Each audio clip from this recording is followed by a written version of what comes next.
Uban sa mga balita sa Sayri 47.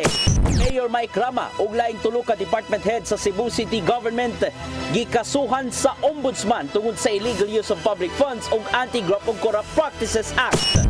Kapulisan mulo sa daw mga pagpangrunda sa mga panimay nga dunay mga armas nga way lisensya.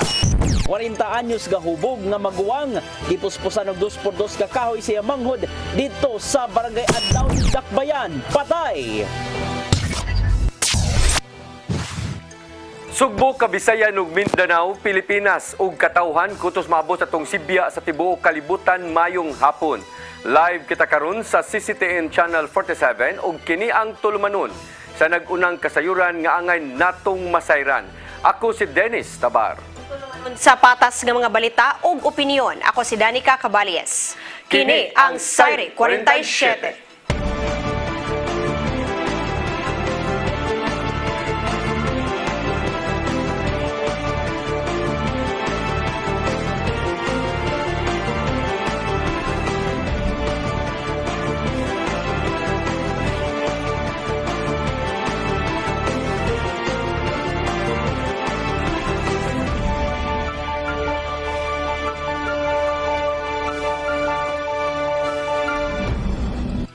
Og karon sa kompletong detalye sa atong mga balita, Mayor Michael Rama og tulo ka mga department heads sa Cebu City Hall gipasakaan og kaso sa Visayas Ombudsman. Ang kasayuran ihatod ni Sherissa Mayoy. Cebu City Mayor Michael Rama ug lain pang tulo ka department heads gipasakaan og sumbong sa kasong illegal use of public funds ug Anti-Graft of Corruption practices ngadto sa Office of the Ombudsman for the Visayas. Lakip nga gipasakaan og kaso mao si Cebu City Administrator Attorney Colin Rosel, Department of Public Services Head Rolando Ardusa ug Local School Board Head Christian Hasamala. Ang mibasangat og reklamo ngadto sa Ombudsman ang kanhi kaalyado ug kanhi Cebu City Sports Center Manager Jondel Buntuyan.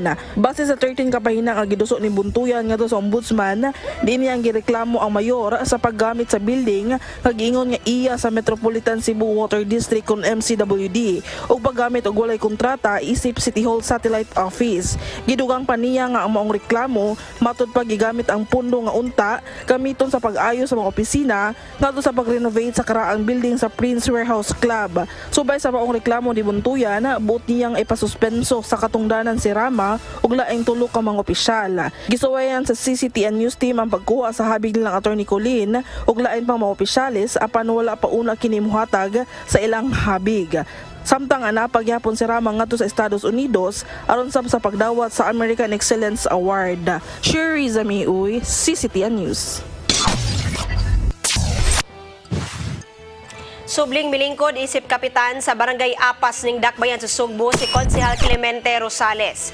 Kinihuman gipahamtang sa konseho sa Dakbayan sa Sugbo ang 60-day suspension batok kang kapital Virgil Cabigon ug laing tulo ka mga konsehal nga silang Alan Ibanez, Elizabeth Mania ug Rebecca Flordeliza tungod sa simple misconduct tungod sa pagpalit og truck. Gipahamtang ang suspension order duha ka buwan sa dili pa formal nga sugdan ang election period alang sa barangay ug SK election. Nanumpa si Rosales sa buhatan ni Cebu City Acting Mayor Raymond Alvin Garcia. Si Rosales nahimo ng kapitan sa Barangay Apas sulod sa tulo ka termino ug nahuli pa ni kanhi Kapitan Ramil Ayuman. Gipaabot nga muhatag sa iyang habig si Cabigon.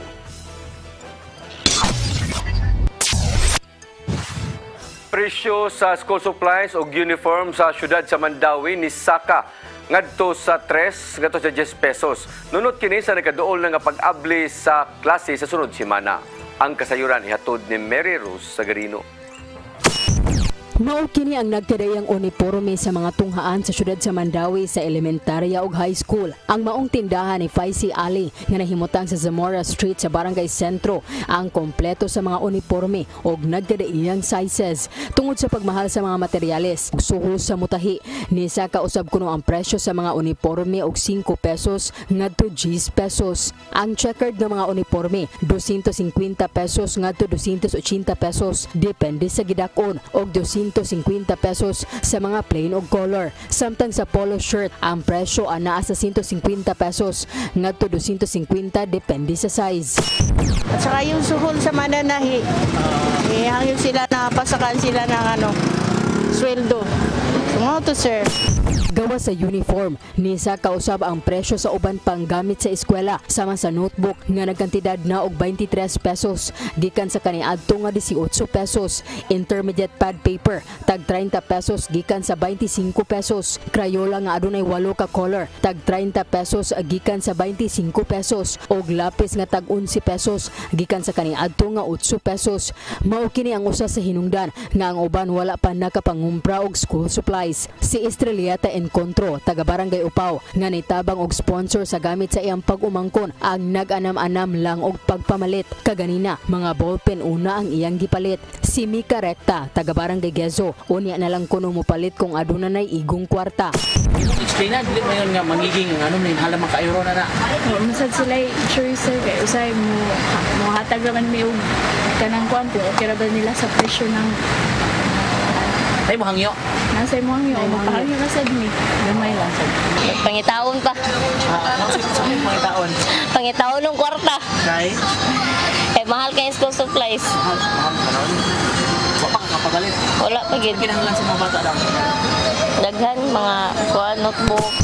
Samtang sa sapatos pang eskwela, mas piliun na kuno sa mga customer ang guma, itandi sa leather, labi na sa dagan sa panahon nga kalit lang nga muuwan og init, gawas pa nga barato kini. Rubber. Ano rubber man? Ay kuha, madugay maguba para sa trabaho. Motor pa bang rubber kaya? No, para sa uwan. Para sa uwan. Mabasa, pwede mabasa. Pwede. Pero ang leather, Ito leather, hindi pwede mabasa.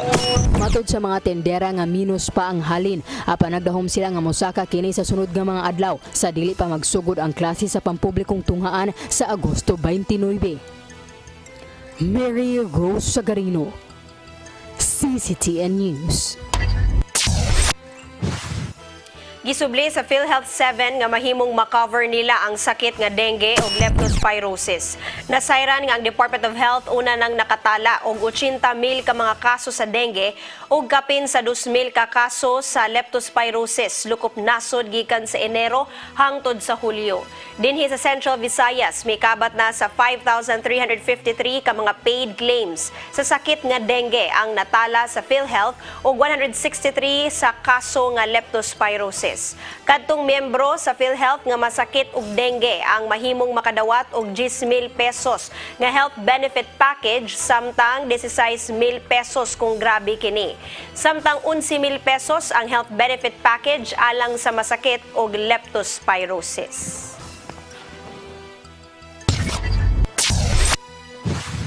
Kagamanan sa lungsod sa Cordoba nihimo og send-off ceremony alang sa mga contingent nini sa Pasigarbo sa Sugbo.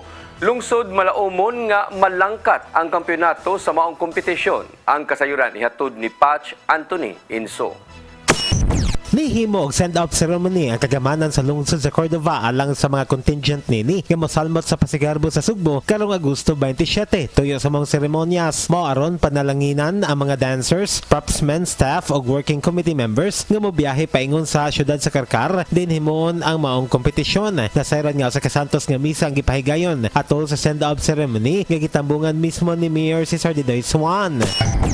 To the parents, say good luck to your daughters and son nga may appeal. And to all of us, I will ask your prayer na mahimsog ang atong mga kabataan o di kan perform well sa umaabot nga Pasigarbo.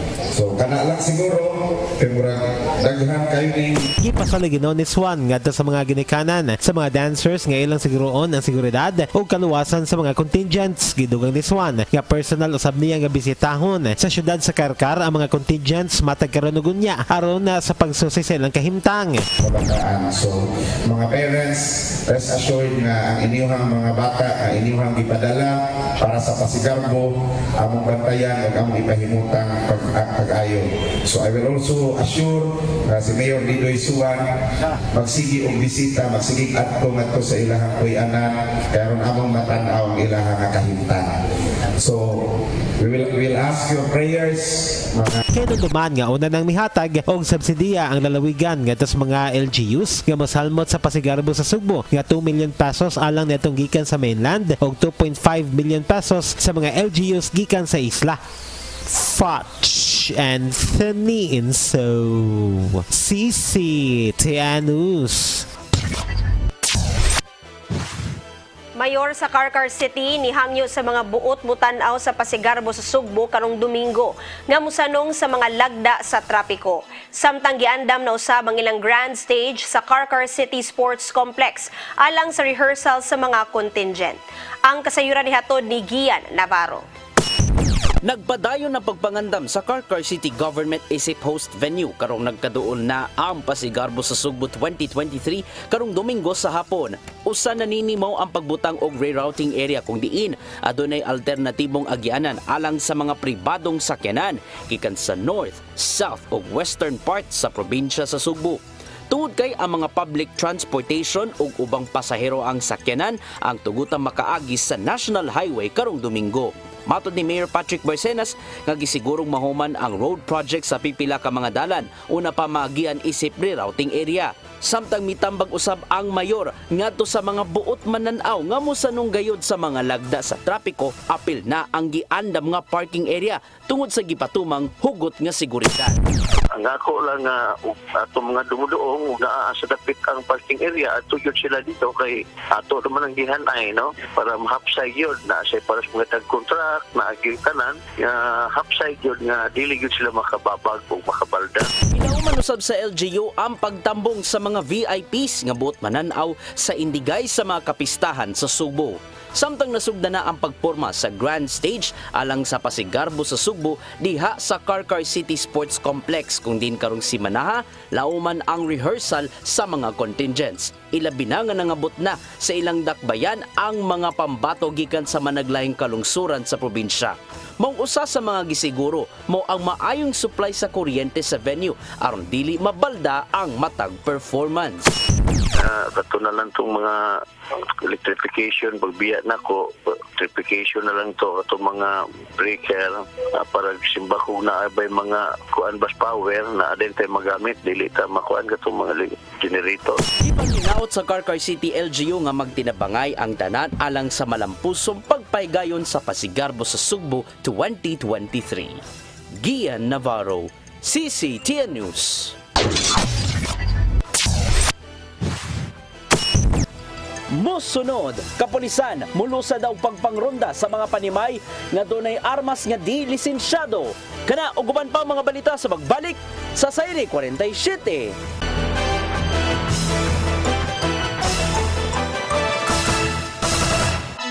Balik sa ato mga balita, kapulisan sa Dakbayan sa Sugbo mulusad og subsub nilang mapagpangrunda sa mga panimay nga dunay mga armas nga way lisensya. Pinaagi kini sa pag-serve sa search warrant ning nagaduol na nga barangay ug sangguniang kabataan eleksyon. Ang kasayuran ihatod ni Arnold Bustamante. Hingusgan pa karon sa Cebu City Police Office ang pagukod sa mga loose firearms. Sinibinangan na kaduol na ang barangay ug sangguniang kabataan eleksyon kon BSKE 2023 nga tungod ni subsub nga operasyon ang ilang gihimo. Mato ni Police Lieutenant Colonel Janet Rafter, Deputy City Director for Operations sa CCPO ug kasamtangan nga spokesperson ni Police Colonel Irene Dalugdog nga mi-apply na sila 15 ka mga search warrant sa korte sa miaging mga semana. Apan tulo pa lang ang ilaga hingpit nga naimplementar ug dunay 5 nga gidakdang ipatuman ning semana. Kini alang niadto nga mga personalidad nga dunay mga armas nga wala lisensya nga matawag nga loose firearms sa kinahanglan nga bawion sa mga tinugyanan sa balaod basin gamiton kini sa krimen. Ilabi na nga nakaduol na ang piniliay sa barangay. Gumikan ni nanawagan si Rafter na nga dunay mga armas nga wala na ma-renew ang ilang mga lisensya nga itahan lang una kini sa 12 nga police unit samtang gilihok pa ang mga papeles nini aron dili makasugat og problema og dili mahimong target sa search warrant. Please, we are appealing to you to please surrender it. For the meantime, nga nag-process mo sa mga dokumento ni ini. We will assure its safety good. Makuha gyud na ninyo anytime sa mga police station nga duol ninyo or to any police unit nga kampante mo kung asa ninyo ipa safekeeping. We call it for safekeeping. And you can always pull it out as soon as na ma-approve na ang inyong mga pertinent documents relative. May pasabot si Rafter nga nilang hangtod sa eleksyon sa barangay ang paghingusog sa kapulisan sa kampanya Batok Loose Firearms sanglit magpalain kini tungod sa mga insidente sa pusil sa Dakbayan Sugbo sa nanglabay nga mga simana. Nabantayan nila nga daghan ang mga loose firearms nga nakaroon sa gawas nga magigamit sa mga kriminal nga tungod niini. Seryoso ang kapulisan sa syudad pagkukod nining mga naghupot nining mao nga matang sa armas. This will be, I think this will not just be up to the election. So this will be a continuous process gani because we are relentless na sa atong kuan karon sa atong loose fire, especially Cebu City kay medyo ang atong mga pangitabo diri more on shooting. So makita nato nga naagi mga there is a proliferation of loose firearms around.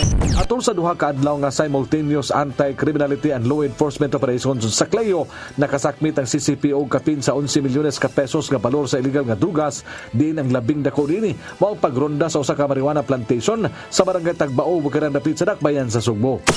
Arnold Bustamante, CCT News. Kasamtangang konsehal sa lungsod sa Luay, probinsya sa Bohol, nadakpan sa bypass operation sa mga sakop sa Philippine Drug Enforcement Agency ug Bohol Provincial Office ug Kapulisan. Giingong mo kandidato unta pagkakapitan sa eleksyon sa Oktubre apan dili na mahinayon kay nadakpan naman. Ang kasayuran hatod pagbalik ni Arnold Bustamante. Napusasa na kasamtangan nga konsyal sa barangay human ni mabaybas sa mga sakop sa Philippine Drug Enforcement Agency Bohol Provincial Office uban sa Luay Police Station ug Naval Forces Central dito sa Purok 3 Barangay Alegria Sur, lungsod sa Luay, lalawigan sa Bohol alas 7:26 kagabi. Ang suspitsado gilangas si Junard Gamil Abduhan Sr., 45 anyos, kasamtangan nga konsyal sa Barangay Alegria Norte, lungsod sa Luay, probinsya sa Bohol. Nakuha gikan kaniya ang 16 ka pakete sa gituang shabu nga motimbang sa 3 gramos nga dunay balor nga 20,400 pesos. Lagip na ang cellphone nini ug ang iyang motor. Mato ni Lia Alcantara, ang information officer sa PDS-7, nagipaubos nila sa usa ka buwan nga case build-up. Ang suspitsado human madawat ang kasayuran gikan sa kasaligang tinubdan labot sa pagpahihod sa legal nga drugas niini. Niadtong 2021 mipaubos kini sa community-based drug rehabilitation program sa gobyerno human miangkon nga tigamitan kini sa legal nga drugas apan na monitor kini pagbalik nga namaligya. Mudagan unta kini sa pagkakapitan sa ilang barangay sa nagsingabot nga barangay ug sangguniang kabataan eleksyon sa Oktubre 30, 2023 apan tungod sa iyang pagkasikop dili na kini mahinayon. Karapasan sa Section 5 ug 11 Article 2 sa Republic Act 9165 ang atabangong kaso sa suspitsadong konsehal. Arnold Bustamante, CCT News. Nagpadayon ang pagpatukod sa concrete barriers sa baybayon sa lungsod sa Santa Fe, Isla sa Bantayan. Kini personal nga gisulti Dolin Garcia ug mga opisyal sa Santa Fe ang nahimong kahimtang sa mga baybayon. Kabahin kini sa nahimo nga pag-intervene sa Kapitolyo aron dili na mosamot ang pagbanlas sa puti nga bus nga mo'y nagda sa natural nga kaanyag sa baybayon. Nasayran nga ang kasamtangang nahimutang sa pantalan sa Santa Fe mao'y hinungdan sa dali nga pagbanlas sa puti nga bus. Karon duman nga mugahin ang Kapitolyo og 500 milyones ka pesos aron makahimo sila og bag-ong Santa Fe Port aron daling nga makalusot-lusot ang tubig gikan sa dagat.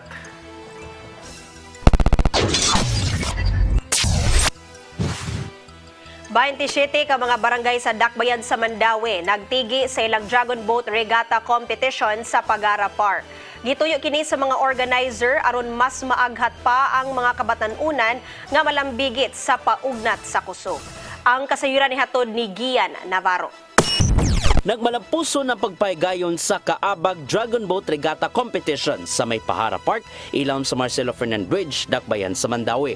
Gipasiugdahan kini sa Mandaue City Government, Kaabag Foundation ug inabagan sa Philippine Adaptive Disability Services kun PADS.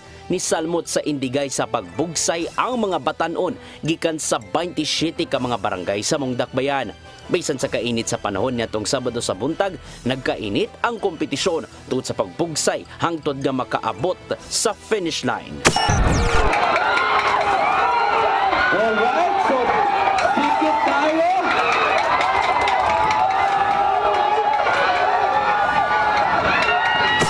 Sa 16 ka mga races, nahimong mananaog ang Dragon Boat team gikan sa Barangay Luok diin.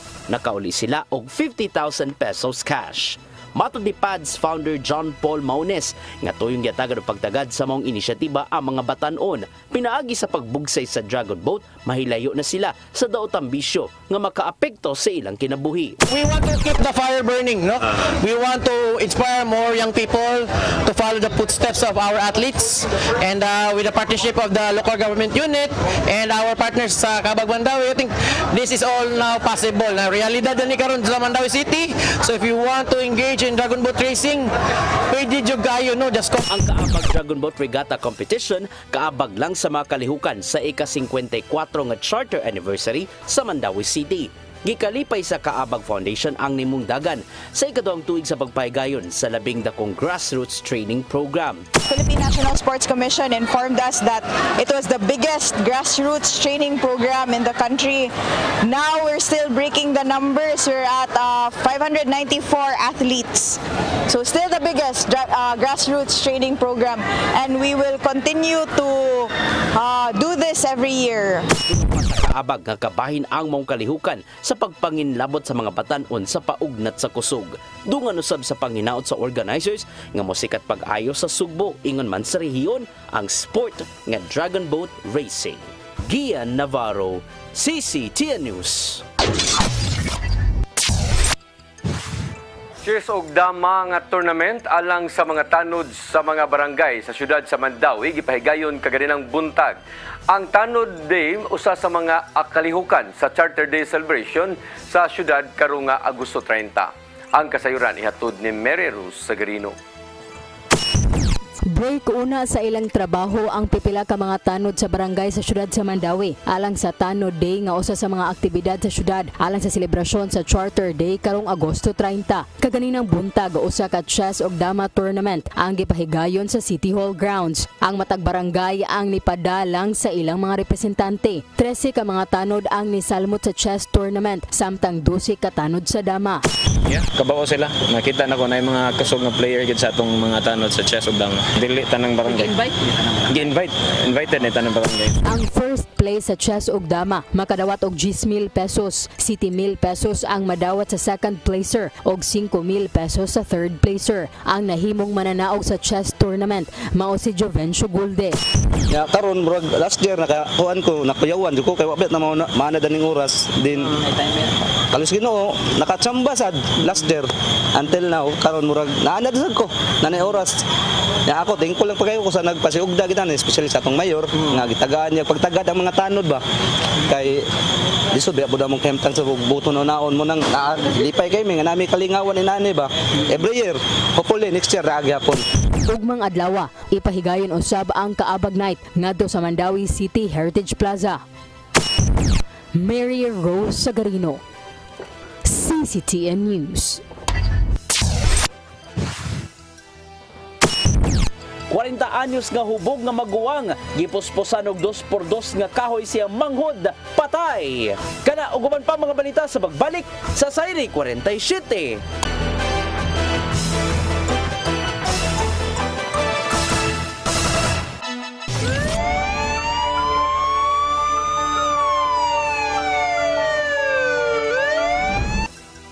Balik sa ato mga balita, patay gilayon ang usa ka hubog nga lalaki. Human gipuspusan og 2x2 nga kahoy sa iyang manghod kagabi sa may sitio Luyo, Barangay Adlawon, Bukirang Dapit sa Dakbayan sa Sugbo.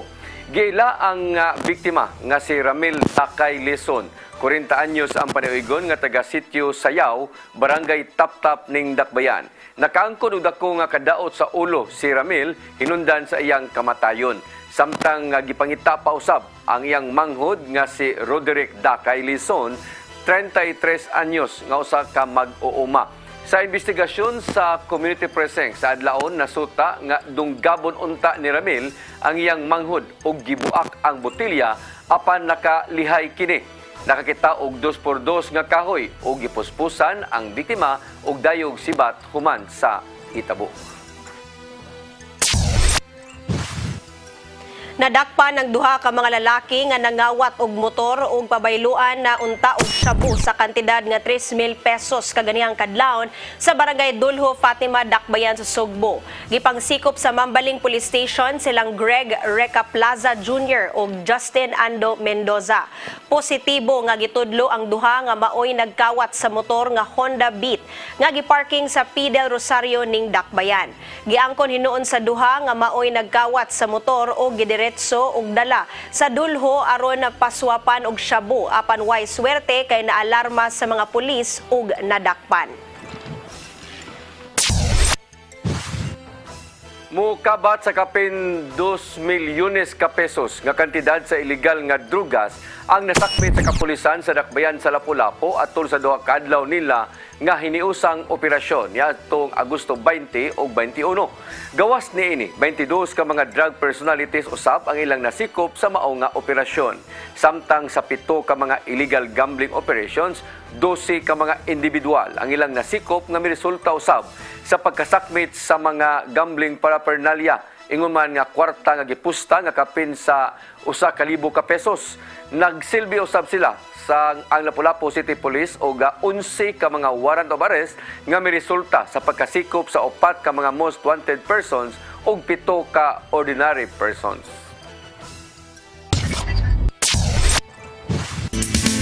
Lamdag, uban ni Tatay Dodong Limsua. Adunay upat kamatang ang pagkamatinud-anon.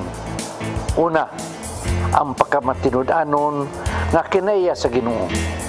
Ikaduha, kini usa ka positibong kinaiya sa tao. Ikatulo, daghan ang wa nini maong kinaiya. Ikaapat, kini usa ka gasa sa Espiritu Santo. Sa Galacia 5:22-23 nagingon, apan ang Espiritu naghatag og gugma, kalipay, kalinaw, pailob, kaluoy, kaayo. Pagkamatinud-anon, pagkamapaubsanon, ug pagkapinugganon sa kaugalingon. Ang malaang kasulatan nagsulti kanunay sa pagkamatinud-anon sa Ginoo. Nga kung ang Ginoo mayong nga duna siya buhaton, iya gayud nga buhaton bisang paman kung imposible kini alang sa tao. Ug kini napamatud-an sa Ginoo kaniadto karon ug sa umabot pagayod. Kay kung siya dili pa matinud-anon, dili siya mohimong Ginoo. Ug tungod kay Ginoo man siya, nan kita makasalig sa iyang mga saad. Sa Hebreo 13:8 nagingon, si Jesucristo mao gihapon kagahapon, karon ug sa walay katapusan. Kung ang tao magkanunayon sa iyang paglakaw diha sa Ginoo, sa pag-alagad sa Ginoo, siya matawag nga matinud-anon. Ang Ginoo nagpangita og ingon nining matanga sa mga tao. Kadtong dunay integridad ug may kahadlok sa Ginoo. Busa tinguhaon nato kining matanga sa kiniya aron kita matawag gayud nga katawhan sa Ginoo, sulugod sa Ginoo, mga anak sa Ginoo. Mga igsoon, kini ang atong lamdag karong adlaw.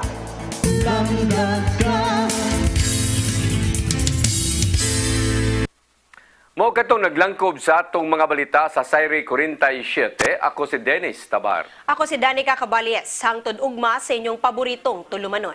Sayri 47.